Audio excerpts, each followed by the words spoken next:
ஒருத்தர் ரொம்பவும் மகிழ்ச்சியா வந்துகிட்டு இருந்தார். என்ன விஷயம்னு விசாரிச்சேன். நான் தோத்து போயிட்டேன், அதுதான் மனசுக்கு மகிழ்ச்சியா இருக்கு அப்படின்னார். எனக்கு இது ரொம்ப ஆச்சரியமா போச்சு. இந்த உலகத்துல தோத்து போறவங்க யாரும் மகிழ்ச்சியா இருக்கிறது இல்ல. அப்படி இருக்கிறப்ப இவர் இப்படி சொல்றாரு, எங்க தோத்து போனீங்கன்னு கேட்டேன். அதுக்கப்புறம் தான் அவர் விவரமா சொன்னார். என்னோட 5 வயசு குழந்தையோட நான் விளையாடிக்கிட்டு இருந்தேன்.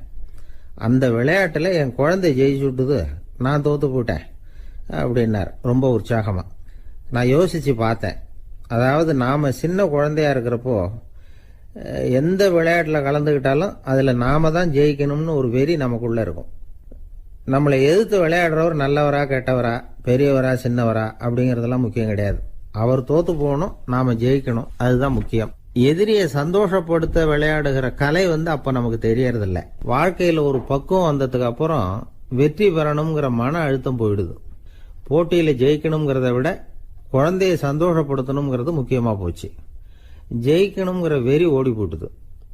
ஒரு குழந்தையா இருந்தப்போ நம்ம வளர்ச்சிக்கு உதவிய வெறி பெரியவனானதுக்கு பிறகு நமக்கு எதிரியா மாறுது. அதை சரியான சமயத்துல நாம புரிஞ்சுக்கிட்டோம்னா போதும், நாம பொழைச்சிக்கலாம். ஒவ்வொரு மனுஷனுமே வாழ்க்கையோட அடுத்த கட்ட வளர்ச்சியில அடி எடுத்து வைக்கிற நேரத்துல தன்கிட்ட இருந்து ஏதோ ஒரு குணத்தை அல்லது தன் குணம் இருந்த ஏதோ ஒரு உறவை நாம இழக்கத்தான் வேண்டி இருக்குது. ஒரு கட்டம் வரைக்கும் உதவியா இருந்த குணம் அடுத்த கட்டத்துக்கு தடையா கூட மாறிடலாம். இந்த பரிமாண மாற்றத்துக்கு உள்ளாகிற ஒவ்வொருத்தரும் பிரத்யட்சமா இதை உணர்றாங்க. ஆனா பல பேர் எப்படின்னா பழச திறந்துட்டு புதிய கொள்கைகளை உருவாக்கிக்கிறதுக்கு இஷ்டம் இல்லாம இருந்துடுறாங்க, அல்லது அப்படி செய்ய முடியாம தவிக்கிறாங்க. இதையெல்லாம் மீறி அந்த பழச திறந்துட்டா அதை இழந்ததால உண்டாகிற மன அழுத்தம் சில காலத்துக்கு வருத்திக்கிட்டு தான் இருக்கும், வேற வழி இல்லை. ஆரோக்கியமான ஒரு முன்னேற்றத்துக்காக அந்த மன அழுத்தத்தை தாங்கிக்கத்தான் வேணும் அப்படிங்கிறாரு அந்த உலக புகழ்பெற்ற மேதை ஒருத்தர், இந்த ஸ்காட் பெக் அப்படிங்கிறவர். பிறந்த நாள் முதல் இதுதான் சரி அப்படின்னு கற்பிக்கப்பட்டு வந்த ஒவ்வொரு தத்துவத்தையும் தங்களுடைய வளர்ச்சிக்கு தகுந்த மாதிரி மாற்றி அர்த்தப்படுத்திக் கொள்ள முடியாமல் வாழ்க்கை சூழல்ல அப்படியே அரைப்பட்டு தூளாகிறவர்கள் தான் ரொம்ப தவிக்கிறாங்களாம். இதுதான் அவருடைய கருத்து. பெரும்பாலும் மனிதர்களுடைய நடுத்தர வயசுல, அதாவது 30 தாண்டுகிற சமயத்துல தான் இந்த தவிப்பு உண்டாவதுதான். இததான் மேற்கத்திய நாடுகள்ல அடிக்கடி மிட் லைஃப் கிரைசிஸ் அப்படின்னு சொல்றாங்க. அப்பப்போ பழசையெல்லாம் தொலைச்சு விட்டு புதுசா பிறக்கிறதுக்கு கத்துக்கணும். ஒவ்வொரு நிமிஷத்தையும் அந்த நிமிஷத்துக்கு ஏற்ற சித்தாந்தம் கொண்டவர்களாக சந்திப்போம் அப்படிங்கிறார் அந்த உளவியல் நிபுணர். இப்படி பழகிக்கிட்டா வாழ்க்கை இன்பமயம், இல்லைன்னா தவிப்பு மயம்தான். பழச தொலைக்க முடியாதவர்கள்ல எத்தனையோ பேர் உண்டு, எத்தனையோ ரகம் உண்டு. அதுல வேடிக்கையான நண்பர்களும் உண்டு. ஒருத்தர் நண்பர் வீட்டுக்கு போனார். அவரு ஏதோ இனிப்பு பலகாரம் கொடுத்து சாப்பிட சொல்லியிருக்கிறாங்க அவங்க வீட்டுல. இவர் சாப்பிட்டு பார்த்துட்டு சொன்னாராம், சார் 6 மாசத்துக்கு முன்னாடி ஒரு தடவை இங்க வந்தேன், அப்போ ஒரு இனிப்பு பலகாரம் கொடுத்தீங்க, அது இதை விட நல்லா இருந்தது சார் அப்படின்னாராம். அப்ப செஞ்ச அதே இனிப்பு பலகாரம் தான் சார் இதுவும் அப்படின்னாராம் அவர். இயேசுநாதர்கிட்ட ஒருத்தர் கேட்டாராம், இயேசுவே என்னை எவ்வளவு நேசிக்கிறீர்கள் அப்படின்னு. அவர் தன்னுடைய 2 கைகளையும் அகல விரித்து இவ்வளவு என்று சொல்லி சிலுவையில் உயிர் நீத்தார் அப்படின்னு சொல்லுவாங்க. அதாவது அந்த நேசிப்புக்கு எல்லை கிடையாது, அதே போல மன்னிப்புக்கும் எல்லை கிடையாது. இது இயேசுநாதர் சொல்லி கொடுத்த ஒரு பாடம். இயேசுனுடைய சீடர்கள்ல ஒருத்தன் பீட்டர், அவன் ஒரு நாள் இயேசுநாதர்கிட்ட கேட்டிருக்கான், இயேசுவே நான் என்னுடைய தம்பி கிட்ட அடிக்கடி சண்டை போட்டுக்கிட்டு இருக்கிறேன், என்னுடைய சகோதரன் கூட, அவனை நான் எத்தனை தடவை மன்னிக்கிறது? ஏற்கனவே 7 தடவை அவனை மன்னிச்சுட்டேன் அப்படின்னு சொல்லியிருக்கிறான். அப்போ இயேசு சொன்னாராம், மன்னிக்கிறதுக்கு எத்தனை தடவைங்கிற கணக்கெல்லாம் கிடையாது.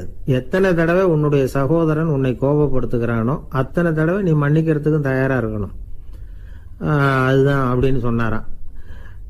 அப்போ இவனுக்கு ஒன்றும் புரியல, இது என்ன அவன் தப்பு பண்ணிக்கிட்டே இருப்பான், நாம மன்னிச்சுக்கிட்டே இருக்கிறதா அப்படிங்கிறது மாதிரி குழப்பமா இருந்திருக்கிறான். அப்போ இயேசுநாதர் தன்னுடைய சீடன் பீட்டர் கிட்ட ஒரு கதை சொன்னாராம்.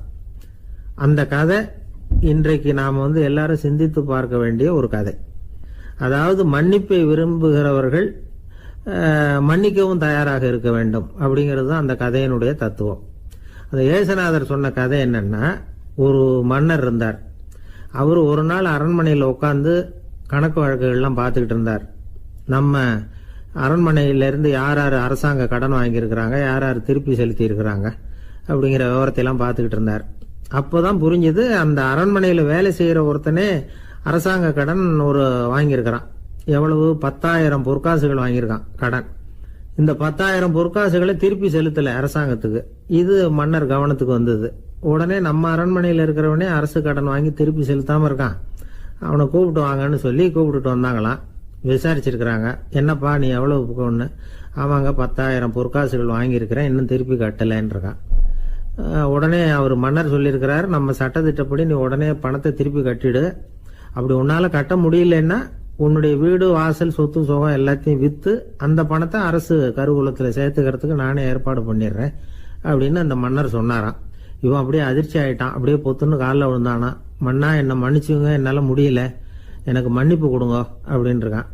உடனே அவர் எழுந்திரிச்சு, சரி நீ மன்னிப்பு கேட்டுவிட்ட, அதனால உன்னை மன்னிக்கிறேன், நீ பணம் கட்ட வேண்டாம் அப்படின்னு சொல்லி அந்த மன்னர் அவனை விட்டுட்டாராம். பணத்தையும் தள்ளுபடி கொண்டார், நீ திருப்பி கட்ட வேண்டான்னு.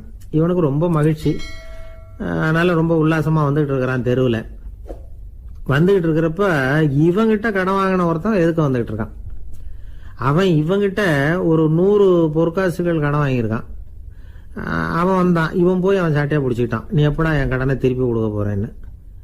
அவன் இப்போ முடியல, கொஞ்சம் பொறுத்துக்கா, அப்புறம் தரேன் இருக்கான். அதெல்லாம் முடியாது, நீ கொடுத்து தான் ஆகணும் அப்படின்னு இவன் புடிவமா சொல்றான்.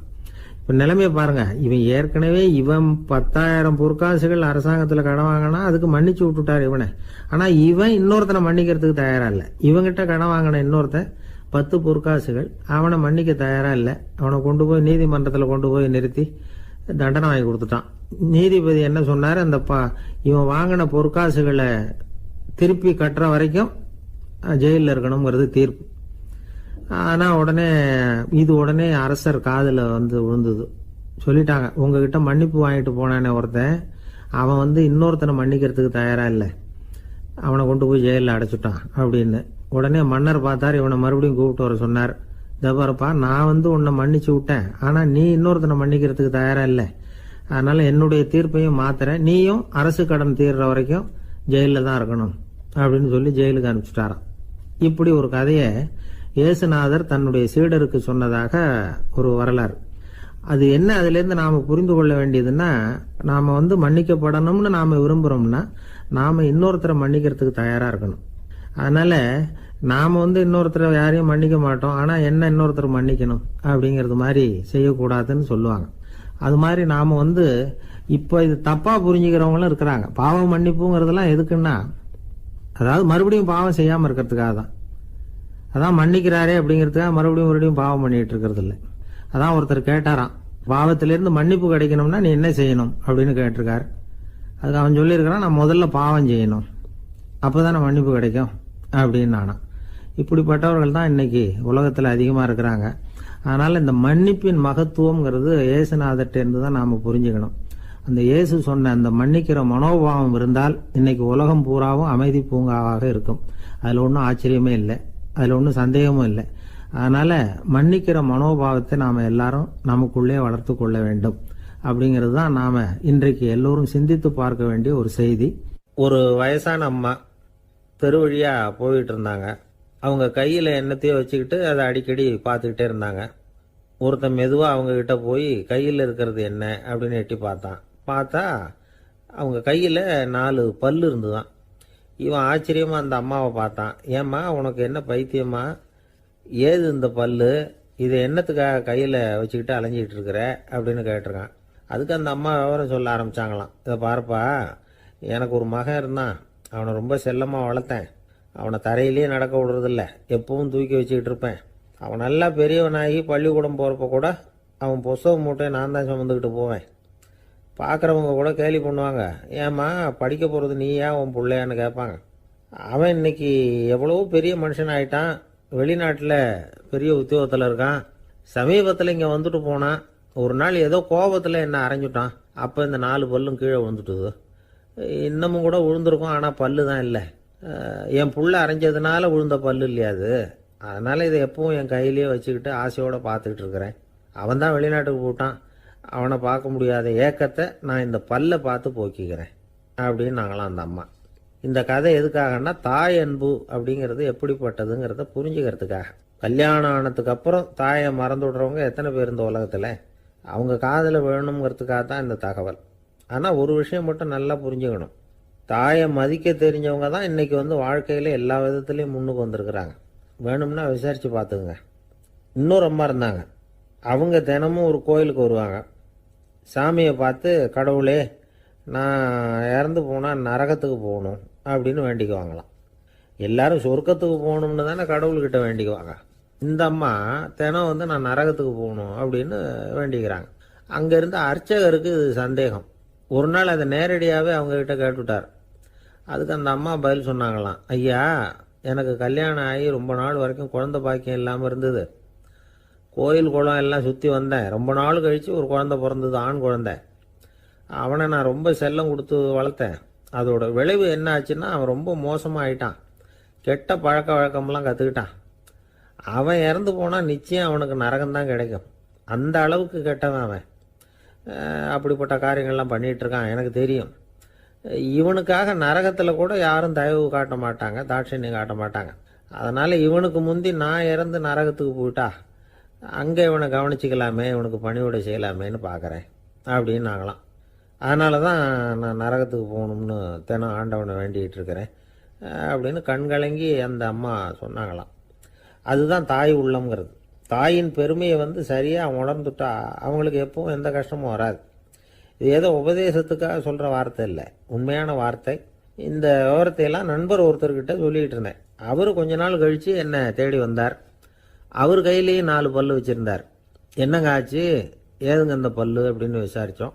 உங்கள் உபதேசத்தை கேட்டுவிட்டு இந்த உலகத்தில் எல்லாரையும் தாயாக நினைக்க ஆரம்பிச்சிட்டேன். ஒரு அம்மாவை கடத்தரில் பார்த்து தாயேன்னு கூப்பிட்டேன். அவங்க உடனே பலார்னு என்னை அரைஞ்சிட்டாங்க. பல்லு விழுந்துட்டுது. அதை தான் பொறுக்கி எடுத்துக்கிட்டு நேராக உங்களை தேடி வந்துக்கிட்டு இருக்கிறேன்னார். தாயேன்னு தானே கூப்பிட்டீங்க, அதுக்கு ஏன் அரைஞ்சாங்க அப்படின்னு கேட்டோம். நான் தாயேன்னு கூப்பிட்டது அவங்க காதில் நாயேன்னு விழுந்துட்டு தான், அதுதான் இப்படி ஆயிட்டுது அப்படின்னார். ஊருக்கு வெளியில் அமைதியான ஒரு இடம், அங்கே ஒரு ஆசிரமம், அங்கே ஒரு சாமியார். அவர் தினமும் நல்ல போதனைகள்லாம் செய்வார். பல பேர் போய் அங்கேயே சில நாள் தங்கி இருந்து அவர் சொல்கிற அறிவுரைகளை எல்லாம் கேட்டுக்கிட்டு வர்றது வழக்கம். ஒரு தடவை அவரை பார்த்துட்டு போகிறதுக்காக 3 வெளியூர் தம்பதிகள் வந்தாங்களாம். அந்த மடத்திலேயே சாப்பிட்டுக்கிட்டு தங்கி இருந்து அவங்களுடைய போதனைகளை கேட்டுக்கிட்டு போகணுங்கிறது அவங்க நோக்கம். காலையில் குளிச்சுட்டு பூஜையில் உட்காந்தார் அந்த சுவாமி. இவங்களும் குளிச்சுட்டு அந்த பூஜையை பார்க்கறதுக்காக அவர் முன்னாடி உட்காந்தாங்க. பூஜை ஆரம்பமாச்சு. சம்பிரதாயப்படி அது ரொம்ப நேரம் நடந்துக்கிட்டே இருக்குது. இவங்களுக்கு நல்ல பசி இருந்தாலும் இந்த நேரத்தில் அதை எப்படி வெளியில் காட்டிக்கிறது? பேசாமல் இருந்தாங்க.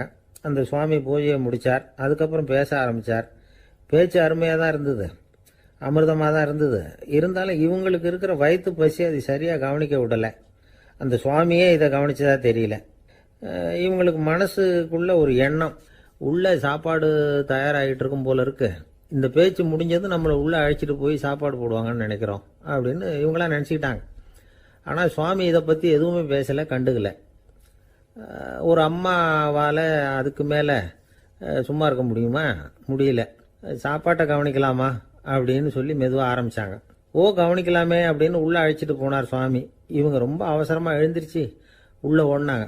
அங்கே ஒரு மேஜை மேலே ஒரு கிண்ணம் மூடி இருந்தது. ஓ, இதுதான் சாப்பாட்டு மேஜை போல இருக்கு, இங்கே சாப்பாடு வந்துடும் அப்படின்னு நினச்சாங்க. உடனே போய் சுற்றி உட்காந்துக்கிட்டாங்க. சுவாமி அந்த கிண்ணத்தை எடுத்து அந்த அம்மா கிட்ட கொடுத்தார். அவங்க அதை வாங்கி மூடியை திறந்து பார்க்குறாங்க. உள்ளே ஒரு சாவி இருக்குது. ஓ, சரிதான், இது சமையலறை சாவி போல இருக்கு. அங்கே போய் அதை திறந்து சாப்பாட்டை நாமே எடுத்துக்கிட்டு இங்கே வச்சுக்கிட்டு சாப்பிடணும் போல இருக்கு அப்படின்னு நினச்சாங்க. சாவி இருக்கு இல்லையா, வாங்க பூட்டு நிறையா காட்டுறேன் அப்படின்னு சுவாமி அவங்கள அழைச்சிட்டு போனார், காட்டினார். இவங்க அந்த அறையை ரொம்ப ஆவலோடு திறந்தாங்க. உள்ளே பார்த்தா அங்கே அரிசி, பருப்பு, விதவிதமான காய்கறி எல்லாம் இருக்குது. சமையலுக்கு வேண்டிய மிளகாய், எண்ணெய், பால், தயிர், நெய் இப்படி எல்லாமே இருக்குது. அடுப்பு, விறகு, நெருப்பு போட்டி அது கூட அங்கே இருக்குது. சாப்பாடு தயாராக இருக்கும்னு நினச்சிக்கிட்டு போனால் இப்படி இருக்குதே அப்படின்னு சொல்லி அதை பார்த்ததும் ரொம்ப சோர்ந்து போட்டாங்க அவங்க. சுவாமி, என்ன இது சாப்பாடு இல்லையா அப்படின்னாங்க. அதுதான் சாப்பாட்டுக்கு வேண்டிய எல்லாம் இங்கே இருக்குதே. அடுப்பு மூட்டி நீங்கள் தான் அவங்கவுங்க ருசிக்கு தகுந்த மாதிரி சமைச்சிக்கணும். இந்த சன்னியாசிக்கு எப்படி சமைக்க தெரியும் அப்படின்னு கேட்டார் சுவாமி. சாப்பாடு தயாராக இருக்கும்னு நாங்கள் எதிர்பார்த்தோம் அப்படின்னாங்க. நீங்கள் இப்படி சொல்லுவீங்கன்னு நானும் எதிர்பார்த்தேன். இது வரைக்கும் நான் எவ்வளவோ தத்துவம்லாம் எடுத்து சொன்னேன். எல்லாத்தையும் விட இதுதான் அனுபவபூர்வமான தத்துவம். ஆண்டவன் நமக்கு நல்ல மனசை கொடுத்துருக்கிறான், நல்ல வாய்ப்புகளையும் தந்திருக்கிறான், அதையெல்லாம் பயன்படுத்திக்கக்கூடிய மூளையையும் சிந்தனையையும் கொடுத்துருக்குறான். அதனால் அடுப்பை தான் நீங்கள் மூட்டணும், அடுப்பை நீங்கள் தான் மூட்டணும், உங்களுக்கு உகந்ததை நீங்கள் தான் சமைச்சு ருசித்து அனுபவிக்கணும். ஆண்டவனே அதை செஞ்சுக்கிட்டு இருக்க மாட்டான் அப்படின்னாராம் அந்த சுவாமி. நம்முடைய வாழ்க்கையில் பல நல்ல பலன்களை பெறறதுக்கு நாம் தான் முயற்சி பண்ணணும். அதுக்குரிய சூழ்நிலையைத்தான் ஆண்டவன் கொடுப்பானே தவிர அதை விளக்கறதுக்காக தான் அந்த சுவாமி அப்படி செஞ்சு காட்டியிருக்கிறார். இது ஒரு பெரியவர் இப்படி ஒரு விளக்கம் கொடுத்தார். அதுக்கப்புறம் அந்த 3 தம்பதிகளும் தெளிவடைஞ்சுட்டாங்களாம். நாம் தெளிவடைகிறது எப்போங்கிறது தான் தெரியல அப்படின்னு பல பேர் இதை கேட்டுட்டு சொல்லிட்டு இருக்கிறாங்க. இந்த கதையை நம்முடைய நண்பர் ஒருத்தர்கிட்ட சொன்னேன். அந்த நண்பர் ரொம்ப சந்தோஷப்பட்டார். நீங்கள் சொல்கிறது கரெக்டு சார், ஆனால் நான் அதை விட ஒரு படி மேலே சார். எனக்கெல்லாம் அரிசி பருப்பு இருக்கிற ரூம் எதுன்னு கையை காட்டிட்டா போதும், உடனே கிண்ணத்துலேருந்து சாவியை எடுத்து கொடுக்கணுங்கிற அவசியம்லாம் இல்லை எனக்கு. அப்புறம் எப்படி ரூமை திறந்துருவீங்க அப்படின்னு கேட்டேன். பூட்டை உடைச்சி திறந்துருவேன், அதுதான் எனக்கு பழக்கம் அப்படிங்கிறார். உலகத்தில் எது எதுக்கோ ஆராய்ச்சி கூடங்கள் இருக்குதுல்ல, அது மாதிரி தூக்கத்தை பற்றி ஆராய்ச்சி பண்ணுறதுக்கு ஒரு ஆராய்ச்சி கூடம் இருக்குது. அப்படி ஆராய்ச்சி பண்ணணும்னா அதுக்கு மூழ்கிக்கிட்டு இருக்கணும்ல. அதனால தான் அந்த ஆராய்ச்சி கூடம் இங்கே இல்லை, அமெரிக்காவில் பாஸ்டன் பல்கலைக்கழக மருத்துவமனையில் அது இருக்குது. அங்கே தூக்கத்தை பற்றி பலவிதமான ஆராய்ச்சிகள் பண்ணிகிட்டு இருக்கிறாங்க. அந்த ஆராய்ச்சி கூடத்தில் இயக்குனராக இருக்கிற ஒரு நிபுணர், அவர் என்ன சொல்கிறார் தெரியுமா?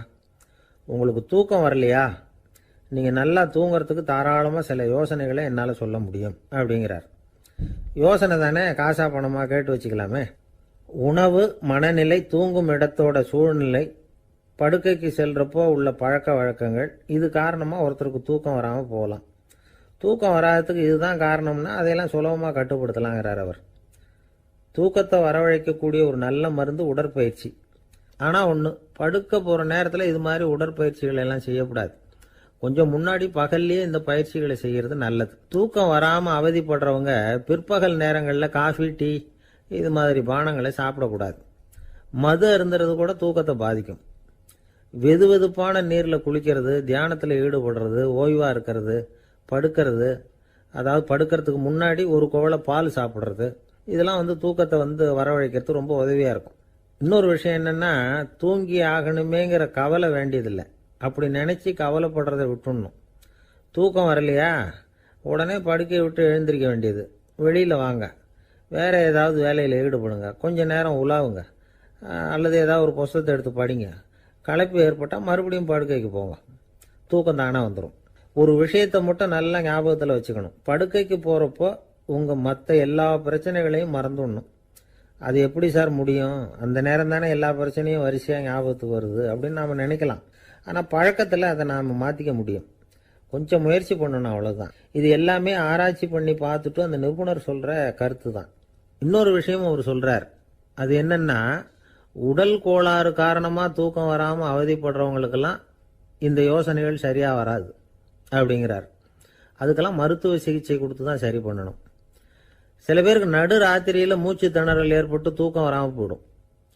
ஊரெல்லாம் தூங்குறப்ப தான் மட்டும் தூங்காமல் மூழ்கிட்டு இருக்கிறது, ஊரெல்லாம் மூழ்கிட்டு இருக்கிறப்போ தான் மட்டும் தூங்குறது, இது மாதிரி கோளாறுகளால் சில பேர் பாதிக்கப்படலாம். காலு தசை முறுக்கிக்கிறதுனால சில பேருக்கு அடிக்கடி விழிப்பு வரலாம். மன அழற்சி காரணமாக சில பேருக்கு தூக்கம் வராது. இது மாதிரி கோளாறுகளுக்கெல்லாம் அதுக்கு தகுந்த மாதிரி சிகிச்சை கொடுத்து தான் சரி பண்ண வேண்டியிருக்கும். எந்த கோளாறும் இல்லாமல் தூக்கம் வரலைன்னா ஆரம்பத்தில் சொன்ன முறைகளை கடைப்பிடிச்சு பார்க்கலாம். தூக்கம் வந்ததுன்னா யோசனை சொன்ன அந்த நிபுணருக்கு நன்றி சொல்லலாம். ஒருத்தர், ஏன் சார் பஸ்ஸில் தூங்குறது கெட்ட பழக்கமானு கேட்டார். இல்லையே, நான் கூட பஸ்ஸில் போகிறப்ப தூங்கிட்டு தானே போவேன் அப்படின்னார் இன்னொருத்தர். அப்புறம் ஏன் என்ன டிரைவர் வேலை வேணாம்னு வீட்டுக்கு அனுப்பி வச்சுட்டாங்க அப்படின்னாராம் அவர். ஒருத்தரை பார்த்து உன்னுடைய நண்பர்கள் யார் அப்படின்னு ஒரு கேள்வி கேட்டு பாருங்க, கொஞ்சம் யோசிச்சு பதில் சொல்லுவாங்க. அவங்க கிட்டேயே உன்னுடைய எதிரிகள் யார் அப்படின்னு கேளுங்க, கடகடன்னு ஒப்பிச்சிருவாங்க. நம்ம மனசு இருக்க, அது எப்படின்னா, நம்ம நண்பர்களை விட எதிரிகளை அது நல்லா ஞாபகத்தில் வச்சுக்கும். இது ஒரு ஆச்சரியமான உண்மை. உங்களால் நண்பர்களை மறந்துட முடியும், ஆனால் எதிரிகளை மறந்துட முடியாது. இது ஒரு வேடிக்கையான நிலைமை தான். அழகான தருணங்களை நாம் ஏன் மறந்துடுறோம்? இது இயற்கை. ஏன்னா நம்ம மனசு மலர்களை கவனிக்கிறது இல்லை, அதில் இருக்கிற முள்ளை தான் கவனிக்குது. தன்னை காயப்படுத்துகிற எதையும் அது உடனே கண்டுகொள்ளுது. ஒரு தெளிந்த சிந்தனை உடைய மனசு மிக அழகாக உள்ள எல்லாத்தையும் கவனிக்கும். அது நன்றியுடன் உணரக்கூடிய எல்லாத்தையும் பார்த்து குறிச்சிக்கும். இப்படிப்பட்டவங்க வாழ்க்கை இயல்பாகவே நல்லா அமையும். அது ரொம்ப அபூர்வம். மனசில் உள்ள ஒரு சிறிய அமைப்பை மாற்றுவதை பொறுத்து தான் இந்த விஷயம் அப்படிங்கிறார் ஓஷோ. ஒரு யூத கோவில் இருந்து தான், அது யூதர்களின் மடமாகவும் இருந்தது. அங்கே ஒரு தலைமை குரு, அவர் ரொம்ப கண்டிப்பானவர். அந்த கோவிலை ஒட்டி ஒரு தோட்டம். ஒரு நாள் காலையில் அந்த தோட்டத்தில் 2 இளம் யூதர்கள் நடந்து போய்கிட்டு இருக்கிறாங்க. காலையில் 1 மணி நேரம், மாலையில் 1 மணி நேரம் அவங்க அந்த தோட்டத்தில் நடக்கிறதுக்கு அனுமதி உண்டு. மற்ற நேரங்களில் அவங்க மத புத்தகங்களை படிக்கணும், பிற விதிமுறைகளை கடைபிடிக்கணும். அந்த 2 பேருமே தொடர்ந்து புகைப்பிடிக்கிற பழக்கம் உள்ளவங்க. ஆனால் கோவில் மடத்தில் இருக்கிறப்போ அவங்க புகைப்பிடிக்க முடியாது, அது கடுமையான குற்றம். சரி, நாம் தோட்டத்தில் இருக்கிறப்போவாவது புகைப்பிடிக்கலாமா அப்படின்னு ஒரு ஆசை அவங்க 2 பேருக்குமே. இருந்தாலும் பயம். இப்படி கேட்டால் மதகுரு என்ன சொல்லுவாரோ அல்லது என்ன செய்வாரோங்கிற பயம். இப்படியே கொஞ்ச நாள் ஆச்சு. ஒரு நாள் இந்த 2 பேரில் ஒருத்தன் ரொம்ப கலங்கி போய் அந்த கோவிலிருந்து வெளியில் வந்துக்கிட்டு இருந்தான். வந்தவன் நேராக தோட்டத்து பக்கம் போனான். அங்கே இன்னொருத்தன் ஆனந்தமாக புகை பிடிச்சிக்கிட்டு இருக்கிறான். அதை பார்த்து தான் இவனுக்கு அதிர்ச்சி. அட கடவுளே, என்ன இது, நீ கேட்காமலே ஆரம்பிச்சிட்டியா அப்படின்னா. இல்லை இல்லை, நான் கேட்டுவிட்டு தான் ஆரம்பிச்சிருக்கேன்னா அவன். அப்படியா, என்ன மனுஷன் இவர், நானும் தான் கேட்டேன், என்ன கண்ணாபுண்ணான்னு திட்டிவிட்டார். இது என்ன கோவிலா இல்லை நரகமா? உனக்கு புகை பிடிக்கணும்னு ஆசையாக இருந்தால் நரகத்துக்கு போகணும்னு சொல்லிவிட்டார். அது சரி, உன்னை மட்டும் எப்படி அனுமதிச்சார் அப்படின்னு கேட்டான் இவன். அவன் சிரிச்சுக்கிட்டே, நீ எப்படி கேட்ட சொல்லு அப்படின்னா. நாம் இந்த தோட்டத்துக்கு வர அனுமதிக்கப்பட்டிருக்கிறதே ஜபத்துக்காகத்தானே, அதனால் நான் ஜபம் சொல்லும் பொழுது புகை பிடிக்கலாமா அப்படின்னு கேட்டேன். அதுக்கு தான் அவர் சத்தம் போட்டு என்னை அடிக்கவே வந்துட்டார் அப்படின்னா இவன். நீ ஒரு மாதிரியாக கேட்டிருக்க, நான் வேற மாதிரியாக கேட்டிருக்கிறேன். ஜெபம் சொல்லும்போது புகை பிடிக்கலாமான்னு நீ கேட்டிருக்க. ஐயா, புகை பிடிக்கும் பொழுது ஜபிக்கலாமா அப்படின்னு நான் கேட்டேன். அதில் தப்பு ஒன்றும் இல்லை அப்படின்னு பதில் சொல்லிட்டார் அப்படின்னா. ஒரு சிறிய மாற்றம்தான் அது மிகப்பெரிய மாறுதலை ஏற்படுத்தி விட்டது. மனசு நல்ல விதமாக சிந்திக்க ஆரம்பிச்சுட்டுதுன்னா மகிழ்ச்சிக்கு பஞ்சம் இல்லை. ஒரு கஞ்சன் ஆற்றுல விழுந்துட்டான், வெள்ளத்தில் தத்தளிச்சுக்கிட்டு இருக்கிறான். கரையில் நின்ன ஒருத்தர், உன் கையை கொண்டா இப்படி பிடிச்சி இழுத்து கரையில் சேர்த்து விடுறேன்னார். எதையும் கொடுத்து பழக்கம் இல்லாத அவன் கையையும் கொடுக்க மாட்டேன்னுட்டான். இவர் பார்த்தார், உன் கையை கொடுன்னு சொல்றதுக்கு பதிலாக நான் என் கையை கொடுக்குறேன் பிடிச்சிக்கோ அப்படின்னார். அவன் கப்புன்னு பிடிச்சிக்கிட்டான், இழுத்து கரையில் போட்டார். என்ன சார், உங்கள் பையன் என்ன செஞ்சுக்கிட்டு இருக்கிறான் இப்போ அப்படின்னு கேட்டார் ஒருத்தர். அடிக்கடி கண்ணாடி முன்னாடி நின்று அழகு பார்த்துக்கிட்டு இருக்கிறான் சார் அப்படின்னாரு அப்பா. இளம் பருவம் இப்படி தான் இருக்கும், அதையெல்லாம் சாதாரணமாக நினச்சிடாதீங்க அப்படின்னாரு அவர். என்ன சார் சொல்கிறீங்க, கண்ணாடி முன்னாடி நின்றுக்கிட்டு நேரத்தை வீணாக்கிக்கிட்டு இருக்கான், அதை ஒரு பெரிய விஷயமா நான் நினைக்கணுமா அப்படின்னாரு இவர்.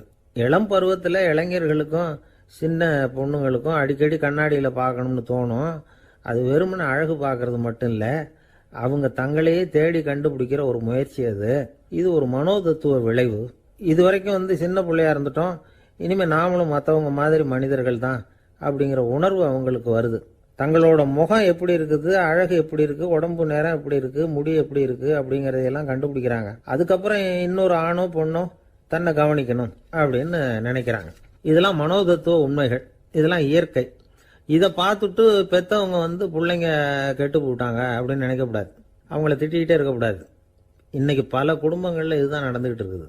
மனுஷ வாழ்க்கையிலேயே இப்படியும் இல்லாத அப்படியும் இல்லாத ஒரு பருவம் இளம் பருவம். 13லேருந்து 19 வயசுக்கு உட்பட்ட ஆண்கள் பெண்கள் இந்த வகையை சேர்ந்தவங்க, டீனேஜ் குரூப். இவங்கள சின்னவங்கன்னு நினச்சிட முடியாது, பெரியவங்கன்னு நினச்சிட முடியாது. இவங்க ரொம்ப சென்சிட்டிவ். சமூகம் நினைச்சா இவங்களை நல்லவங்களாகவும் ஆக்கலாம், கெட்டவங்களாகவும் ஆக்கலாம். கொஞ்சம் அக்கறை எடுத்துக்கிட்டா பெரிய பெரிய மேதைகளையும் விஞ்ஞானிகளையும் உருவாக்கலாம். ஆனால் நடக்கிறது என்ன தெரியுமா, அநேகமாக இவங்களை யாருமே சரியாக புரிஞ்சுக்கிறது இல்லை, இவங்களை சரியாக நடத்துறதும் இல்லை. இது வரைக்கும் நாம் சொல்கிறத கேட்டுக்கிட்டு இருந்தான், இப்பெல்லாம் அவன் இஷ்டத்துக்கு நடக்க ஆரம்பிச்சுட்டான் அப்படின்னு வருத்தப்படுற பெற்றோர்கள் அதிகம். இது வருத்தப்படுற விஷயம் இல்லை, சந்தோஷப்பட வேண்டிய விஷயம். உங்கள் புள்ள சொந்தமாக யோசிக்க ஆரம்பிக்கிறதும் நடந்துக்க ஆரம்பிக்கிறதும் ஒரு தப்பான விஷயமா? அவன் கடைசி வரைக்கும் உங்கள் பேச்சையே கேட்டுக்கிட்டு இருக்கணுங்கிறது என்ன நியாயம்? இன்னைக்கு இளைஞர்களை பெரியவங்க தப்பாக புரிஞ்சுக்கிட்டு தவறாக நடத்துறதுனால தான் அவங்களுக்கு வெறுப்பு, எரிச்சல், மனக்கசப்பு எல்லாம் உண்டாகுது. பெற்றவங்க சரியாக மதிக்கிறது இல்லை அப்படிங்கிற ஒரே காரணத்தினாலேயே வீணா போகிற பிள்ளைங்க இன்னைக்கு அதிகம். சரி, பெற்றவங்களுக்கு இன்னைக்கு என்னதான் புத்தி சொல்ல வர்றீங்க அப்படின்னு கேட்குறீங்களா? நாம எதையும் சொல்ல வரல, ஆனால் அது சம்பந்தமான சில நிபுணர்கள் சொல்லியிருக்கிறத உங்கள் காதில் போட்டு வைக்கலாம். அது என்னன்னா, பிள்ளைங்க கிட்ட அன்பு செலுத்துங்க. குழந்தையா இருந்தப்போ எவ்வளவு பாசமாக இருந்தீங்க, வளர வளர அதை ஏன் குறைச்சிக்கிறீங்க? பெற்றவங்களின் அன்பான வார்த்தைகளுக்கு ஏங்குறவங்க தான் இன்றைய இளைஞர்கள். அவங்க எதை சொன்னாலும் அதை அக்கறையாக காது கொடுத்து கேளுங்க, அலட்சியப்படுத்தாதீங்க. அவங்க விரும்புறது உங்ககிட்ட இருந்து ஒரு மதிப்பு, மரியாதை, அங்கீகாரம், இவ்வளவுதான். அவங்க அவங்களாவே முடிவுகள் எடுக்கட்டும், அதுக்கு நீங்கள் உதவியா இருங்க, அது போதும். மற்றவங்க முன்னாடி, முக்கியமாக அவங்க நண்பர்கள் முன்னாடி அவங்கள பற்றி மட்டமாக பேசாதீங்க. அவங்க கிட்ட பொய் சொல்லக்கூடாது. நீங்கள் சொன்னது பொய்ன்னு தெரிஞ்சு போச்சுன்னா உங்கள் பேரில் அவங்களுக்கு இருக்கிற மதிப்பு போயிடும், நம்பிக்கை போயிடும். அவங்களுக்கு முன்னாடி நீங்கள் சண்டை போடக்கூடாது.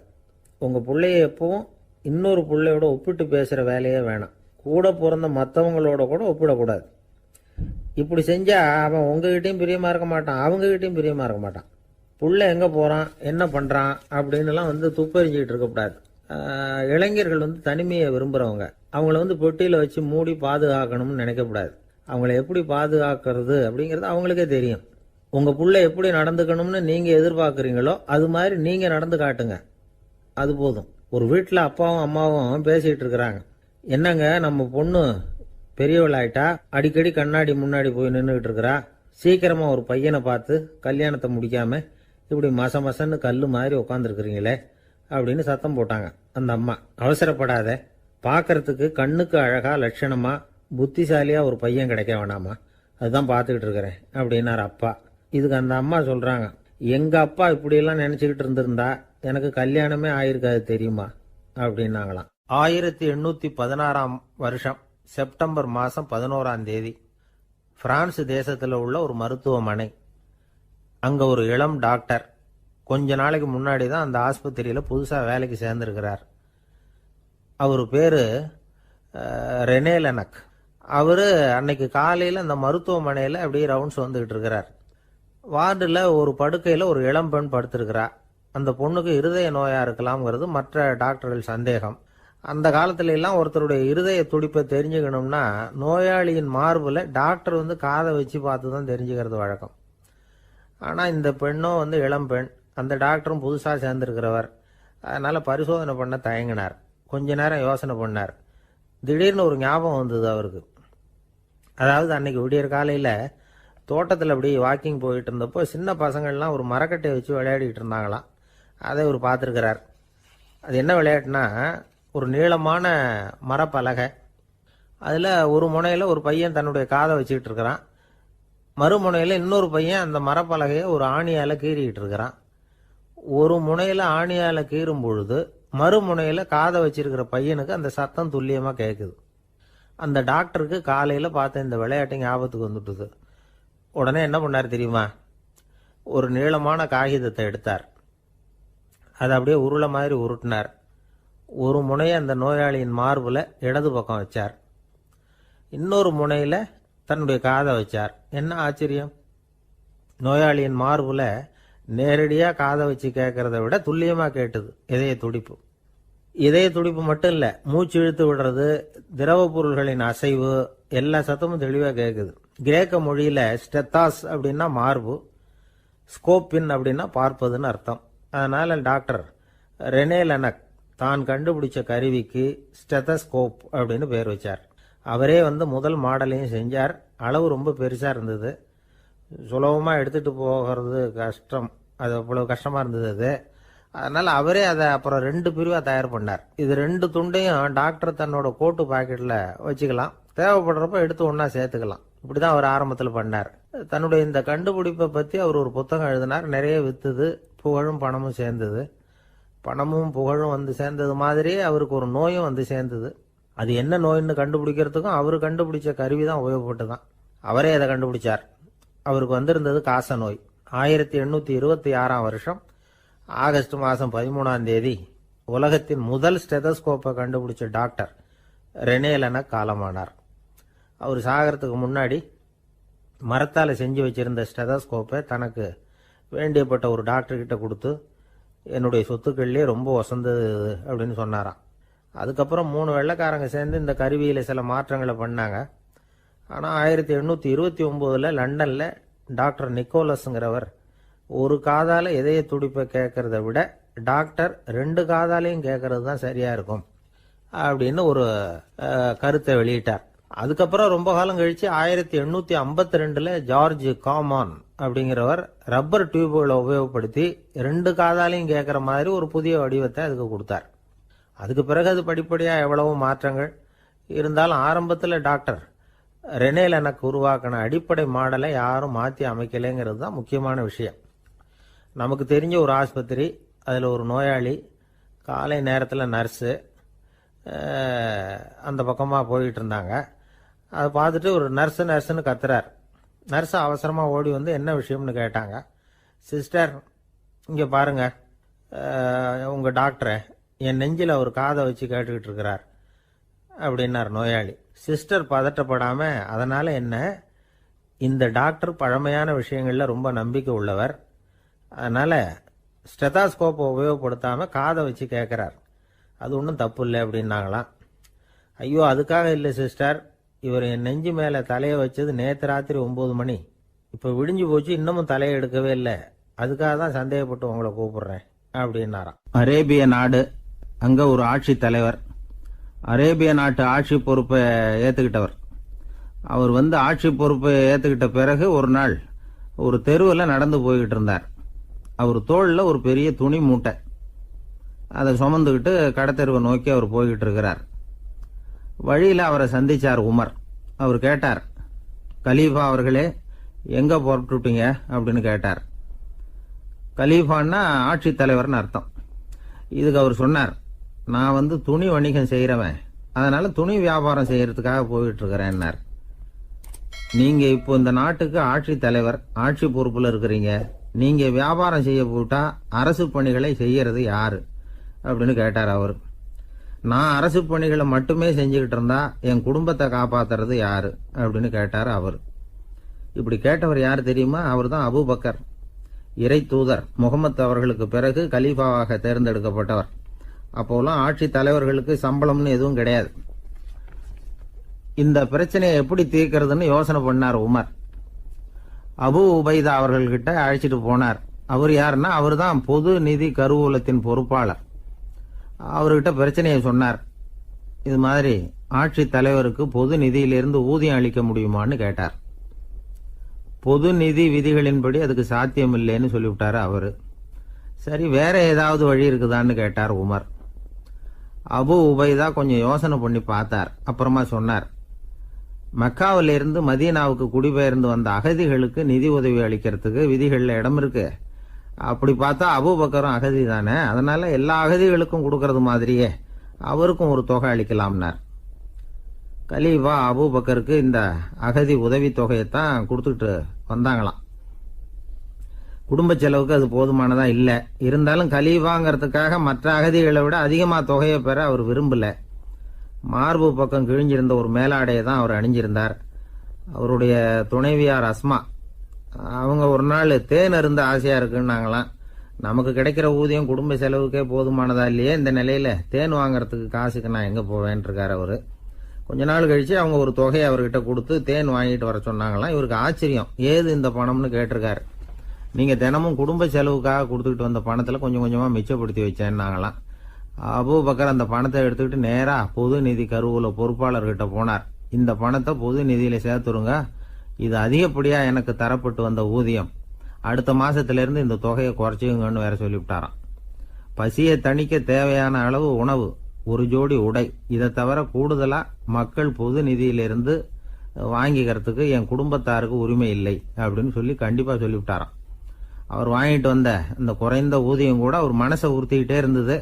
கடைசி நேரம் அவர் தம்முடைய மகள் ஆயிஷா அவர்களை அழைச்சார். மகளே, இதுவரைக்கும் பொது நிதியிலிருந்து நான் வாங்கிட்டு வந்த தொகை என்னுடைய இதயத்துல பாரமா அழுத்திக்கிட்டு இருக்கு, என் தோட்டத்தை விற்று அதில் வர்ற பணத்திலிருந்து நான் இது வரைக்கும் வாங்கிட்டு வந்த ஊதிய தொகையை கணக்கு போட்டு பொது நிதியில் சேர்த்து விடு அப்படின்னாராம்.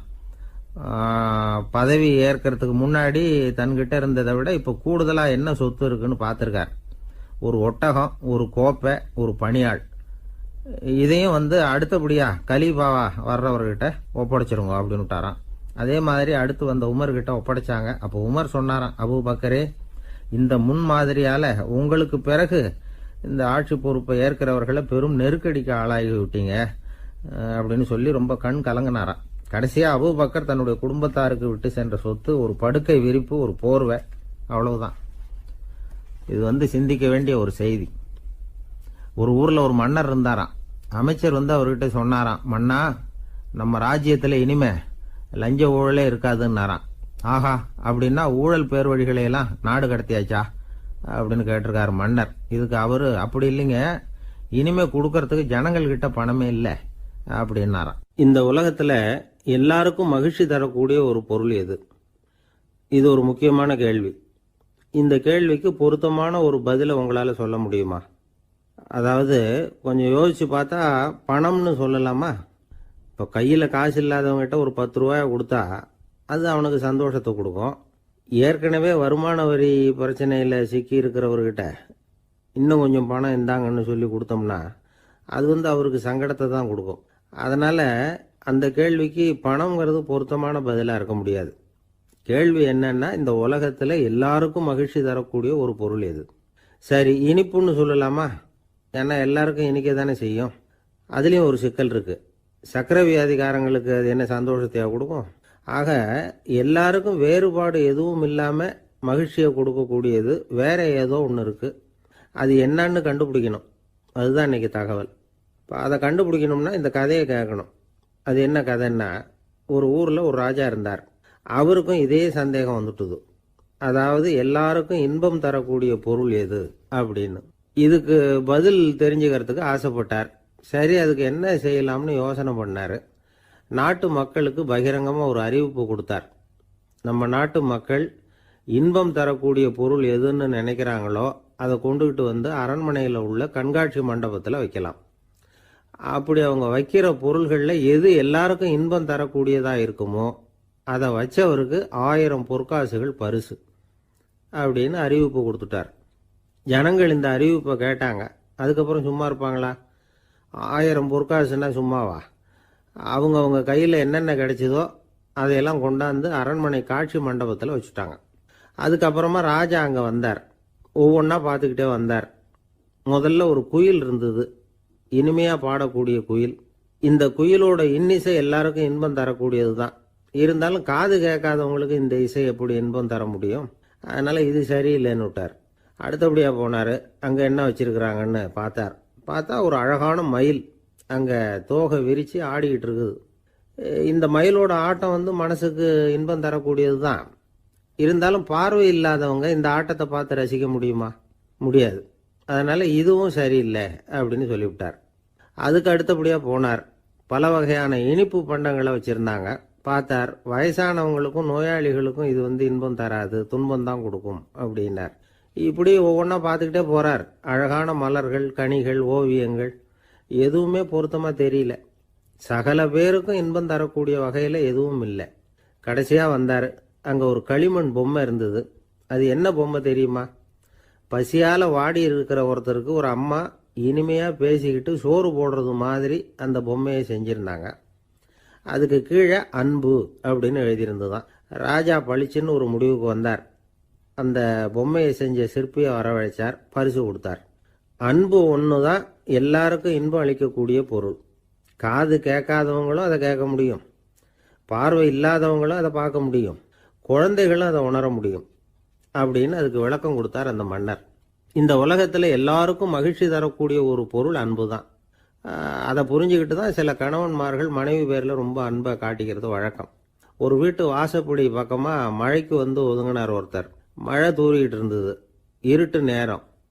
அந்த வீட்டில் இருந்தவர், இன்னைக்கு ராத்திரி வேணும்னா இங்கேயே தங்கிட்டு காலையில் போங்க அப்படின்னார். உடனே இவர் சொன்னார், ரொம்ப நன்றிங்க, ஒரு 10 நிமிஷத்தில் இதை வந்துடுறேன் அப்படின்னு சொல்லிவிட்டு எங்கேயோ ஓடினார். 10 நிமிஷம் கழித்து திரும்பி வந்தார். ஆமாம், எங்கே போயிட்டு வந்தீங்கன்னு கேட்டார் வீட்டில் இருந்தவர். நேராக எங்கள் வீட்டுக்கு போய் மனைவி கிட்ட இன்னைக்கு ராத்திரி இங்கேயே தங்கிக்கிறேன்னு சொல்லிவிட்டு வந்துட்டேன் அப்படின்னார் அவர். அன்புல இது ஒரு ரகம். ஆசைப்படுறதுல தப்பு இல்லை, ஆனால் அந்த ஆசை தேவைக்கு தகுந்த மாதிரி இருக்கணும். தேவைக்கு மீறிய ஆசைகள் இருக்கு பாருங்க, அது தேவையில்லை. இந்த கருத்தை வலியுறுத்தது மாதிரி ஒரு கதை உண்டு. தேவேந்திரனுக்கு திடீர்னு வீடு கட்டணும்னு ஒரு ஆசை வந்துதான். வீடுன்னா நாம கட்டுற மாதிரி இல்லை. தேவேந்திரன் வீடுன்னா சும்மாவா, ஒரு பிரம்மாண்டமான அரண்மனை கட்டணும். அது மாதிரி இந்த 3 லோகத்திலேயும் ஒரு அரண்மனை கிடையாது அப்படின்னு எல்லாரும் சொல்லணும். இது அவனோட ஆசை. உடனே தேவ தச்சரான விஸ்வகர்மாவை கூப்பிட்டான், உத்தரவு போட்டான். விஸ்வகர்மா தன்னுடைய உதவியாளர்களை எல்லாம் கூப்பிட்டு ஒன்றா சேர்த்துக்கிட்டார். படாத பாடுபட்டு ஒரு பெரிய அரண்மனையை கட்டி முடித்தார். கட்டி முடிக்க 1000 வருஷம் ஆச்சு. தேவேந்திரன் வந்து பார்க்குறான். அவனுக்கு திருப்தி ஏற்படலை. என்னுடைய அந்தஸ்துக்கு இது ரொம்ப சாதாரணமான கட்டிடம், இதை விட இன்னும் பெருசாக கட்டு அப்படின்னா. தேவ தச்சர் திணறி போயிட்டார். அவரால் அதுக்கு மேலே எதுவும் செய்ய முடியல. என்ன பண்ணுறதுன்னு யோசனை பண்ணார். நேராக நாரதர் காலில் போய் விழுந்தார். நீங்கள் தான் என்னை இந்த பிரச்சனையிலேருந்து காப்பாற்றணும்னார். நாரதர் யோசனை பண்ணார். சரி, கவலைப்படாதேன்னார். நேராக இந்திரன் கிட்ட போனார். இந்திரன் வந்து நாரதரை பார்த்த உடனே வாங்கன்னு கூட்டிகிட்டு போய் அரண்மனையை காட்டினான். இது மாதிரி ஒரு அரண்மனையை நீங்கள் வேற எங்கேயாவது பார்த்துருக்குறீங்களா அப்படின்னு ரொம்ப பெருமையாக கேட்டான். நான் பார்த்ததில்லை, ஆனால் என்னை விட வயசில் மூத்தவர் மகரிஷி லோமேசர், அவர் ஒரு வேளை பார்த்துருக்கிறாரா என்னமோ அப்படின்னார். உடனே அவரை மனசில் நினச்சி தியானம் பண்ணினார். அடுத்த கணம் லோமேசர் அங்கே வந்தார். இடையில ஒரு சின்ன துண்டு, கையில் ஒரு கமண்டலம், தலையில் ஒரு பாய், அவ்வளவுதான் அவர்கிட்ட இருந்தது. எதுக்காக தலையில் எந்த பாய் அப்படின்னு கேட்டான் இந்திரன். என்ன மாதிரி அற்ப ஆயுள் உள்ள ஒரு ஜீவன் தனியாக வீடு கட்டிக்கிட்டு திண்டாடணுமா? இந்த பாய் தான் ஒரு வீடு மாதிரி எனக்கு நிழல் கொடுக்குது அப்படின்னார் அவர். என்னது, உங்களுக்கு வந்து அவ்வளவு கொஞ்சமான ஆயுளா அப்படின்னு ஆச்சரியத்தோடு கேட்டான் இந்திரன். ஆமாம், இதை பாரு, என்னுடைய மார்பில் ஒரு பொற்காசு அளவுக்கு ரோமம் உதிர்ந்துட்டுது. எப்போ என் உடம்புல உள்ள எல்லா ரோமமும் உதிர்ந்துருமோ அப்போ என்னுடைய ஆயுள் முடியும் அப்படின்னார். எப்போ அந்த ரோமங்கள் பூரா உதிரும்னு கேட்டான் இவன். ஒரு பிரம்மா மறைஞ்சதும் ஒரு ரோமம் உதிரும். என் உடம்புல உள்ள ரோமங்களின் எண்ணிக்கை எவ்வளவோ அவ்வளவு பிரம்மாக்கள் தோன்றி அவங்க ஆயுள் முடியும் பொழுது என் உடம்புல உள்ள ரோமங்கள் பூரா உதிரும் அப்படின்னார். அப்படின்னா ஒரு பிரம்மாவோட ஆயுள் எவ்வளவு காலம்னு கேட்டான். ஒரு பிரம்மாவுக்கு 100 தேவ வருஷம். ஒவ்வொரு தேவ வருஷத்துக்கும் 365 தேவ நாள். ஒவ்வொரு தேவ நாள்லையும் ஒன்ன மாதிரி 14 இந்திரர்கள் தோன்றி மறைகிறாங்க அப்படின்னு மகரிஷி லோமேசர் சொல்றார். இதை கேட்டதும் இந்திரன் ஆடி போயிட்டான். அவ்வளவு ஆயுள் உள்ள இவரே அற்ப ஆயுள்னு சொல்றார். நான் என்னுடைய ஆயுளை பெருசாக நினச்சிக்கிட்டு பிரம்மாண்டமான அரண்மனை கட்டணும்னு ஆசைப்படுறேனே அப்படின்னு நினச்சான். எனக்கு வீடு கட்டின வரைக்கும் போதும்னு விட்டான். அதனால் நாமெல்லாம் நம்முடைய தேவைக்கு தகுந்த மாதிரி ஆசைப்படுறது தான் நியாயம். ஆனால் அப்படியே நடந்துக்கிறோம். மனுஷன் வந்து கடவுளையே ஏமாற்றி காசு வாங்கிறதுக்குள்ள ஆசைப்படுறான். ஒரு தீக்குச்சி தீப்பெட்டியை பார்த்து கேட்டுதான், நாம் 2 பேரும் தானே உரசிக்கிறோம், ஆனால் நான் மட்டும் தீ பிடிச்சி எரிஞ்சு போகிறேன், நீ அப்படியே இருக்கிறியே அப்படின்னு தான். அதுக்கு தீப்பெட்டி சொல்லியிருக்குது, உனக்கு தலையில் கணம் இருக்குது அதனால் அழிஞ்சு போகிற அப்படின்னு தான். எப்படி இருக்கு பாருங்க இந்த பதில். தலையில் கணம் உள்ளவங்க யாருமே சரியாக இருக்க முடியாது. எவ்வளவு பெரியவங்களாக இருந்தாலும் சரி, ரொம்ப கஷ்டம்தான் அது. கர்வம்ங்கிறது கூடவே கூடாது. இதை விளக்கறதுக்கு மகான் ஒருத்தர் ஒரு சம்பவத்தை சொல்கிறார். அர்ஜுனன் வந்து தீர்த்த யாத்திரை பண்ணானா. அப்போ தென்னிந்தியாவுக்கு வந்திருக்கிறான். ராமேஸ்வரத்துக்கு போனப்போ அங்கே இலங்கைக்கு கல்லுலாம் அடுக்கி போடப்பட்டிருந்த பாலத்தை பார்த்தானா. ஒரு சின்ன குரங்கு அதுக்கு பக்கத்தில் விளையாடிக்கிட்டு இருந்திருக்கு. அதை பார்த்துட்டு அர்ஜுனன் சிரிச்சிருக்கான்.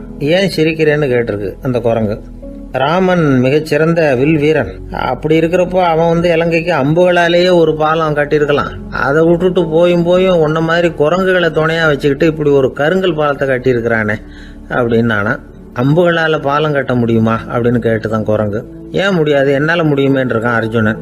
அம்பால பாலம் கட்டலாம், இருந்தாலும் என்ன மாதிரி குரங்குகள் ஏறி நடந்தா அது தாங்குமா? அதனால தான் ராமர் வந்து கருங்கல் பாலமே கட்டினார் அப்படின்றது குரங்கு சொல்லிச்சான். அப்படியே சொல்ற, நான் வேணும்னா இப்போ அம்புகளாலேயே ஒரு பாலத்தை கட்டுறேன், நீ அது மேலே ஏறி நடந்து பார். பாலம் விழுந்துட்டுதுன்னா நான் தீ மூட்டி அதில் குதித்து உயிர் தியாகம் பண்ணி விடுறேன் அப்படின்னு நான் ரொம்ப கோபமாக. உடனே அந்த சின்ன குரங்கு பெரிய உருவம் எடுத்துட்டு தான் கையில் கதையோட அர்ஜுனன் முன்னாடி நிற்கிறான் அனுமன். பார்த்தா, என்னுடைய தலைவர் ராமரையா இழிவா பேசுற, நீ இப்போ பாலம் கட்டு, நான் என்னுடைய பலத்தை காட்டுறேன் அப்படின்னா அனுமன். அர்ஜுனன் தன்னுடைய காண்டிபத்தை எடுக்கிறான், சரமாரியா அம்புகளை விடுறான். அதெல்லாம் ஒன்னோட ஒன்று கோத்துக்கிட்டு அப்படியே பாலம் மாதிரி நிற்கிது. அர்ஜுனன் தலை நிமிர்ந்து நின்னான். அனுமன் உயர கிளம்பி அங்கேருந்து பாலத்தில் பொத்துன்னு இறங்கினான். பாலம் அப்படியே நொறுங்கி போச்சு தூள் தூளா. என்ன அர்ஜுனா, இப்போ என்ன செய்ய போற அப்படின்னா ஏளனமா. அர்ஜுனன் தலையை தொங்க போட்டுக்கிட்டான். சொன்னபடி தீ மூட்டி அதில் குதிக்கிறதுக்காக 3 தடவை சுற்றி வந்தான். அப்போது கிருஷ்ணர் அங்கே வந்தார். என்ன அர்ஜுனா, என்ன நடக்குது, என்ன இது அப்படின்னு ஒன்றும் தெரியாத மாதிரி கேட்டார். அர்ஜுனன் வாயை திறக்கிறதுக்கு முன்னாடி அனுமன் வாயை திறந்தான், நடந்ததை சொன்னான். அர்ஜுனன் சவால் விட்டபடி உயிர் திறந்தே ஆகணும்னா அனுமன். கிருஷ்ணர் யோசனை பண்ணார். நல்லது, இந்த சவால் விட்டதுக்கும் நடந்ததுக்கும் யார் சாட்சி? பெரியவர் ஒருத்தரை சாட்சியாக வச்சுக்கிட்டல்லவா நீங்கள் இந்த போட்டியை நடத்தியிருக்கணும் அப்படின்னார். அதனால் என்ன, இப்போ மறுபடியும் அந்த போட்டியை நடத்திவிட்டா போச்சு, என்னால் அந்த அம்பு பாலத்தை நொறுக்க முடியாதா அப்படின்னு அனுமன். சரி, இப்போ மறுபடியும் அது நடக்கட்டும்னார் கிருஷ்ணர். அர்ஜுனன் அம்பு பாலம் அமைச்சான். அனுமன் ஏறி குதிச்சான். பாலம் அசைஞ்சு கொடுக்கவே இல்லை, அவ்வளோ உறுதியாக இருக்குது. இப்போ அனுமன் தலையை குனிஞ்சுக்கிட்டான். அர்ஜுனன் நன்றியோடு நிமிர்ந்து பார்த்தான். கிருஷ்ணருடைய தோள்கள்லேயும் முதுகள்லேயும் ரத்தம். என்ன சுவாமி, என்ன நடந்ததுன்னு நான் பதறி போய், உன் அம்பு பாலத்தை நான் தான் முட்டு கொடுத்து தாங்கிட்டு இருந்தேன். அனுமன் குதிச்சப்போ என் மேலே ஏற்பட்ட காயங்கள் இவை. பின்ன உன்னுடைய அம்பு பாலத்தினாலேயா பாலம் நின்னுதுன்னு நினைக்கிற அப்படின்னாரான். முதல்ல அர்ஜுனன் அப்புறம் அனுமன் 2 பேருக்குமே கர்வ பங்கம் ஆயிட்டு தான். அதாவது அவங்க கிட்ட இருந்த கர்வம் போயிட்டுது. யாரா இருந்தாலும் கர்வம் கூடாதுங்கிறத இதிலிருந்து நாம புரிஞ்சுக்கணும். இந்த காலத்துல நாமெல்லாம் எந்த விஷயத்துக்கெல்லாம் கர்வப்பட்டுக்கிட்டு இருக்கோம் தெரியுமா? 2 பெண்கள் தங்களுடைய கணவன்மார்களை பத்தி ரொம்ப பெருமையா பேசிக்கிட்டாங்களாம். அதுல ஒரு அம்மா சொல்லியிருக்கு, என் வீட்டுக்காரர்கிட்ட எந்த சப்ஜெக்ட் கொடுத்தாலும் சரி அந்த விஷயத்தை பத்தி அழகா 1 மணி நேரம் பேசுவார் அப்படின்னாங்களாம். உடனே இன்னொரு அம்மா, அது என்ன பிரமாதம், என் வீட்டுக்காரருக்கு சப்ஜெக்டே தேவையில்லை, விஷயமே இல்லாம நாள் பூரா பேசிக்கிட்டு இருப்பார் அப்படின்னாங்களாம். ஆசைப்படுறதுல தப்பு இல்லை, ஆனா அந்த ஆசை தேவைக்கு தகுந்த மாதிரி இருக்கணும். தேவைக்கு மீறிய ஆசைகள் இருக்கு பாருங்க, அது தேவையில்லை. இந்த கருத்தை வலியுறுத்தது மாதிரி ஒரு கதை உண்டு. தேவேந்திரனுக்கு திடீர்னு வீடு கட்டணும்னு ஒரு ஆசை வந்துதான். வீடுன்னா நாம கட்டுற மாதிரி இல்லை.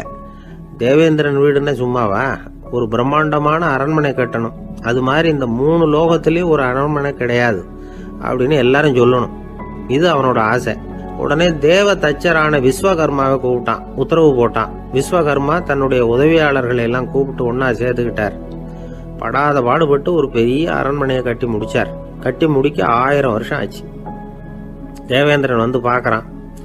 அவனுக்கு திருப்தி ஏற்படலை. என்னுடைய அந்தஸ்துக்கு இது ரொம்ப சாதாரணமான கட்டிடம், இதை விட இன்னும் பெருசா கட்டு அப்படின்னா. தேவ தச்சர் திணறி போயிட்டார். அவரால் அதுக்கு மேல எதுவும் செய்ய முடியல. என்ன பண்றதுன்னு யோசனை பண்ணார். நேரா நாரதர் காலில் போய் விழுந்தார். நீங்க தான் என்னை இந்த பிரச்சனையிலேருந்து காப்பாற்றணும்னார். நாரதர் யோசனை பண்ணார். சரி, கவலைப்படாதேன்னார். நேரா இந்திரன் கிட்ட போனார். இந்திரன் நாரதரை பார்த்த உடனே வாங்கன்னு கூட்டிட்டு போய் அரண்மனையை காட்டினான். இது மாதிரி ஒரு அரண்மனையை நீங்க வேற எங்கேயாவது பார்த்துருக்கிறீங்களா அப்படின்னு ரொம்ப பெருமையா கேட்டான். நான் பார்த்ததில்ல, ஆனா என்னை விட வயசுல மூத்தவர் மகரிஷி லோமேசர், அவர் ஒருவேளை பார்த்துருக்கிறாரா என்னமோ அப்படின்னார். உடனே அவரை மனசுல நினைச்சு தியானம் பண்ணினார். அடுத்த கணம் லோமேசர் அங்க வந்தார். இடையில ஒரு சின்ன துண்டு, கையில ஒரு கமண்டலம், தலையில ஒரு பாய், அவ்வளவுதான் அவர்கிட்ட இருந்தது. எதுக்காக தலையில இந்த பாய் அப்படின்னு கேட்டான் இந்திரன். என்ன மாதிரி அற்ப ஆயுள் உள்ள ஒரு ஜீவன் தனியா வீடு கட்டிக்கிட்டு திண்டாடணுமா? இந்த பாய் தான் ஒரு வீடு மாதிரி எனக்கு நிழல் கொடுக்குது அப்படின்னார் அவர். என்னது, உங்களுக்கு அவ்வளவு கொஞ்சமான ஆயுளா அப்படின்னு ஆச்சரியத்தோட கேட்டான் இந்திரன். ஆமா, இதை பாரு, என்னுடைய மார்புல ஒரு பொற்காசு அளவுக்கு ரோமம் உதிர்ந்துட்டுது. எப்போ என் உடம்புல உள்ள எல்லா ரோமமும் உதிர்ந்துருமோ அப்போ என்னுடைய ஆயுள் முடியும் அப்படின்னார். எப்போ அந்த ரோமங்கள் பூரா உதிரும்னு கேட்டான் இவன். ஒரு பிரம்மா மறைஞ்சதும் ஒரு ரோமம் உதிரும். என் உடம்புல உள்ள ரோமங்களின் எண்ணிக்கை எவ்வளவோ அவ்வளவு பிரம்மாக்கள் தோன்றி அவங்க ஆயுள் முடியும் பொழுது என் உடம்புல உள்ள ரோமங்கள் பூரா உதிரும் அப்படின்னார். அப்படின்னா ஒரு பிரம்மாவோட ஆயுள் எவ்வளவு காலம்னு கேட்டான். ஒரு பிரம்மாவுக்கு 100 தேவ வருஷம். ஒவ்வொரு தேவ வருஷத்துக்கும் 365 தேவ நாள். ஒவ்வொரு தேவ நாள்லயும் ஒன்ன மாதிரி 14 இந்திரர்கள் தோன்றி மறைகிறாங்க அப்படின்னு மகரிஷி லோமேசர் சொல்றார். இதை கேட்டதும் இந்திரன் ஆடி போட்டான். அவ்வளவு ஆயுள் உள்ள இவரே அற்ப ஆயுள்னு சொல்றார். நான் என்னுடைய ஆயுளை பெருசா நினைச்சுக்கிட்டு பிரம்மாண்டமான அரண்மனை கட்டணும்னு ஆசைப்படுறேனே அப்படின்னு நினைச்சான். எனக்கு வீடு கட்டின வரைக்கும் போதும்னு விட்டான். அதனால நாமெல்லாம் நம்முடைய தேவைக்கு தகுந்த மாதிரி ஆசைப்படுறது தான் நியாயம். ஆனா அப்படியே நடந்துக்கிறோம். மனுஷன் கடவுளையே ஏமாத்தி காசு வாங்கறதுக்குள்ள ஆசைப்படுறான். ஒருத்தன் கடவுளை நினைச்சு தவம் இருந்தான். கடவுள் நேரில் வந்தார். தேவலோகத்துல ரூபாய்க்கெல்லாம் என்ன மதிப்புன்னு கேட்டான். அங்கெல்லாம் ரூபாய்ங்கிறது உங்க பணத்துல 1 கோடி ரூபாய்க்கு சமம். அதாவது தேவலோகத்துல 1 ரூபான்னா இங்க 1 கோடி ரூபா. அது மாதிரி எங்களுக்கு ஒரு நாள்ங்கிறது உங்க கணக்குல 1 கோடி வருஷத்துக்கு சமம் அப்படின்னாரு கடவுள். அப்படின்னா எனக்கு நீங்க அதிகமா எதுவும் தர வேணாம், உங்க கணக்குப்படி ஒரே 1 ரூபா கொடுங்க, அது போதும்னா இவன் ரொம்ப சாமர்த்தியமா. கடவுள் யோசனை பண்ணார். அது ஒன்றும் கஷ்டம் இல்லை, 1 ரூபா தானே கேட்குற, கொடுத்துட்றேன். ஆனால் இப்போ வரும்பொழுது நான் எடுத்துக்கிட்டு வரல, எங்க கணக்குப்படியே 1 நாள் பொறுத்துக்க பணத்தோட வந்துடுறேன் அப்படின்னு சொல்லிவிட்டு பறந்து போயிட்டார்.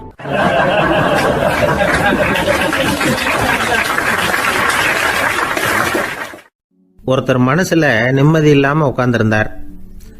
என்ன சார் விஷயம் அப்படின்னு விசாரிச்சேன். அகலக்கால் வச்சுட்டேன், அதுதான் அவதிப்படுறேன்னார். விவரமா சொல்லுங்கன்னு. வீடு கட்டணும்னு ஆரம்பிச்சேன், வேலை பாதியிலேயே நிக்குது, கையில பணம் இல்லை அப்படின்னார். இது மாதிரி ஆசாமிகள் பல பேரை நீங்க பார்த்துருக்கலாம். இவங்கெல்லாம் சுலபமா மன அழுத்தத்துக்கு ஆளாயிடுறாங்க. மன உளைச்சல், அதாவது ஸ்ட்ரெஸ் அப்படின்னு சொல்றோமே, அதுக்கு அடிப்படையான சில காரணங்கள் உண்டு. அதாவது மிகையாக திட்டமிடுதல் அப்படிங்கிறதும் ஒரு முக்கியமான காரணம். நடைமுறை சாத்தியம் என்னங்கிறத மனசுல வச்சுக்கிட்டு எந்த திட்டத்தையும் தீட்டணும், அப்பதான் அது சரியா வரும். 2வது காரணம் என்ன தெரியுமா? ஒரே நேரத்தில் பல்வேறு செயல்களில் ஈடுபடுறது. தொலைபேசியில் பேசிக்கிட்டே கையில் இருக்கிற கடிதத்தை படிச்சுக்கிட்டே எதிரில் உட்காந்துக்கிட்டு இருக்கிறவருக்கும் அப்பப்போ பதில் சொல்லிக்கிட்டு மனசில் பல்வேறு சிந்தனைகளை அப்படியே ஓட விட்டுக்கிட்டு இருக்கிறது, இதுவும் மன அழுத்தத்தை உண்டாக்குது. 3வது காரணம், எதிலேயும் வெற்றி மட்டும் எதிர்பார்க்கிற ஒருதலைப்பட்சமான ஆர்வம். நாம தொட்டதெல்லாம் வெற்றியாவே முடியணும் அப்படின்னு எதிர்பார்க்கிறவங்க ஏதாவது ஒண்ணுல தோல்வியை கண்டா தோண்டு போயிடுறாங்க. எப்படியும் முடியலாம்ங்கிற எண்ணம் ஏற்கனவே நமக்குள்ள இருந்துட்டுதுன்னா அந்த அவஸ்தை வராது. அதனால அதுவும் நம்ம வளர்த்து கொள்ள வேண்டிய ஒரு குணம். மன உளைச்சல் ஏற்படுறதுக்கு இன்னொரு காரணம், எதையும் வேகமா செஞ்சுடணும் அப்படிங்கிற துடிப்பு. அந்த துடிப்பே மனசை அழுத்த ஆரம்பிச்சிடும். எந்த ஒரு காரியத்திலையும் தாமதமோ இடையூறோ ஏற்பட்டா அதை பொறுத்துக்கிற மனப்போக்கம் வேணும். அது இல்லாதவங்க அழுத்தத்துக்கு ஆளாயிடுறாங்க. சில பேர் வேலைன்னு எந்த நேரம் பார்த்தாலும் வேலையே கதின்னு கிடப்பாங்க. பொழுதுபோக்குக்கோ உடற்பயிற்சிக்கோ குடும்பத்தில் உள்ளவங்க அல்லது நண்பர்கள் கூட கலந்துரையாடவோ கொஞ்சம் கூட நேரம் ஒதுக்க மாட்டாங்க.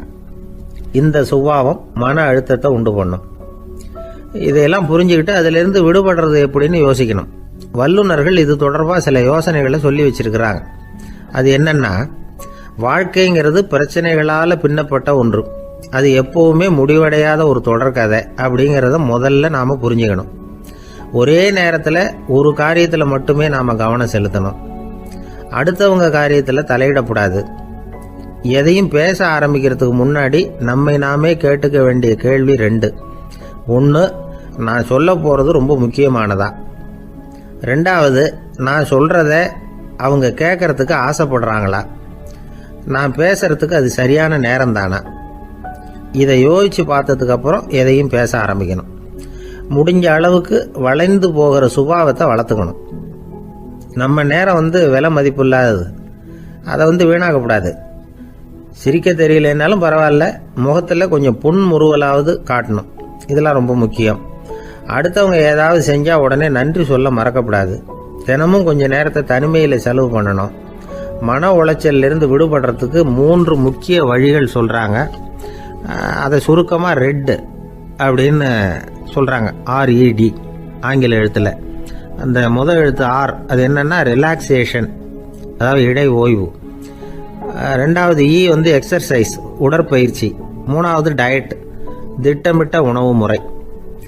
அதனால தியானம், மூச்சு பயிற்சி இதெல்லாம் இந்த இடை ஓய்வுக்கு வழிகள்.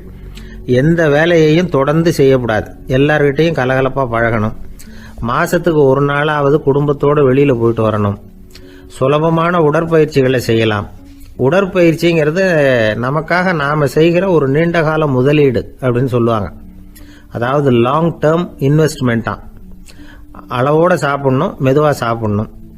இதெல்லாம் கொஞ்சம் மனசில் வச்சுக்கிட்டு நடந்துக்கிட்டால் மகிழ்ச்சியாக வாழலாம்.